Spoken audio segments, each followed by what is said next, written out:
Oi, gente, mas Bolsonaro é mesmo um puxa-saco dos empresários, né? Um lambibotas do empresariado. Porque ele disse agora que houve um exagero na proposta da economia para a reforma do imposto de renda e a reforma tributária em geral. Aí quando a gente vai ver qual era o grande problema que tinha na proposta, é que a proposta não puxava o saco suficientemente do empresariado, não agradava suficientemente o empresariado, não estava então, assim, já estava a serviço, mas não estava o suficiente. Tinha que agradar mais.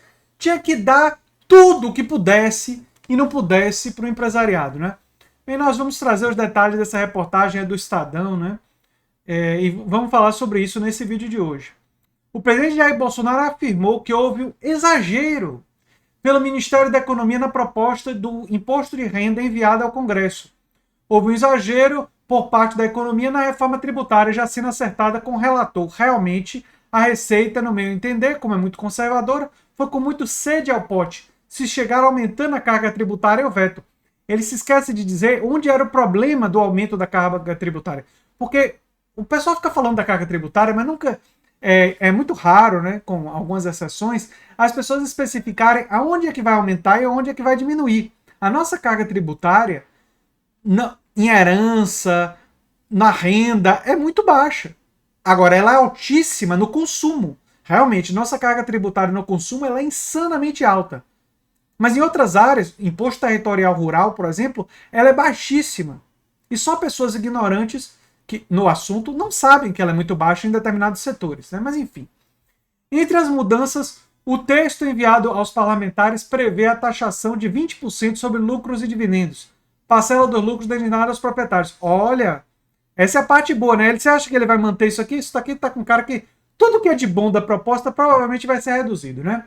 Pela proposta original, haveria uma redução de 5 pontos, olha só, de 5 pontos percentuais no imposto de renda cobrado sobre a empresa em 2 anos. Ou seja, eles iam diminuir os impostos sobre as empresas.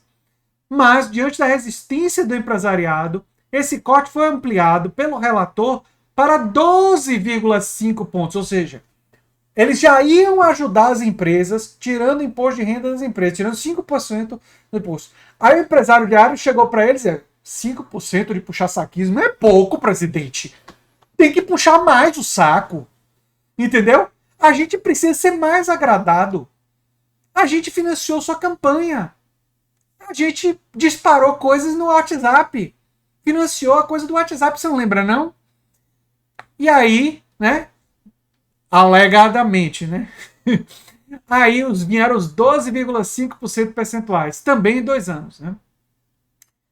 O que nós não podemos fazer é aumentar a carga tributária no Brasil. Nunca especifica em quem. Como se a carga tributária fosse uma coisa que incidisse de forma igual sobre todos os brasileiros, quando nós sabemos que ela é muito mais pesada na classe trabalhadora e muito mais leve no empresariado, especialmente no empresariado do alto empresariado e aquele que lida com o mercado financeiro, que são os mais beneficiados pelo atual sistema tributário. O empresariado pequeno e médio empreendedor, esse também se dá mal no nosso sistema tributário. O novo tributo está na mira de entidades setoriais e do mercado financeiro, óbvio. O lucro sobre dividendos eles não querem, né? Ele disse esperar a aprovação das reformas tributária e administrativa ainda esse ano. O próprio ministro da Economia já tinha admitido que a primeira proposta para a reforma do imposto de renda tinha erros na calibragem das alíquotas. Qual será o erro que eles estão vendo, né? Pelo relatório divulgado aos líderes para empresas com lucros de até 20 mil por mês, o corte do imposto de renda será de 15% para 5% em 2022 e depois para 2,3%. Para lucros acima de 20 mil, o corte será de 25%. E para 15% e para 12% no ano seguinte. Não, você não leu errado, não. Empresas que lucram mais vão ter cortes maiores. Sim, os maiores empresariados, aqueles que já... O empresariado dominante, aquele que já tem monopólios, esse vai receber mais isenção. Então, se você é um pequeno empresário que achou que ia ser mais ajudado pelo bolsonarismo porque acreditou na tese liberal, eu tenho mais notícias para você. os seus concorrentes que são maiores de você serão mais beneficiados, né? E você será menos beneficiado do que eles. Em entrevista ao Estadão, o Sabino antecipou ajustes adicionais que vai fazer aparecer como uma tabela progressiva para a volta da tributação de lucros e dividendos. Não está descartada a possibilidade de ter uma faixa mais alta, acima da alíquota de 20% prevista no projeto inicial. Eu acharei isso ótimo, mas vocês acham que isso daí vai passar com o Bolsonaro? Eu não acredito. De ter progressividade em lucros e dividendos? Aliás, se vocês lembrarem, essa é a minha proposta lá desde a época antes da eleição. Eu já falava em 2018 que dividendos empresariais deveriam ter uma taxação progressiva para a gente poder reduzir, não no lucro das empresas, como o Bolsonaro está querendo fazer, mas para a gente reduzir a tributação no consumo, para ampliar a base de consumo e isso gerar lucro nas empresas que atendem o consumidor. Ou seja, se você reduz a tributação sobre o consumo e as pessoas consomem mais, as empresas que forem escolhidas pelos consumidores, essas iriam lucrar mais por vender mais, por volume maior, né? E, enfim, não é esse projeto aqui que tende a priorizar as empresas, especialmente do mercado financeiro, né? Enfim, tudo que eu tenho a dizer é que o puxa-saquismo do Bolsonaro em relação ao empresariado parece não ter limites. Agora, a questão tributária é uma questão muito séria do Brasil.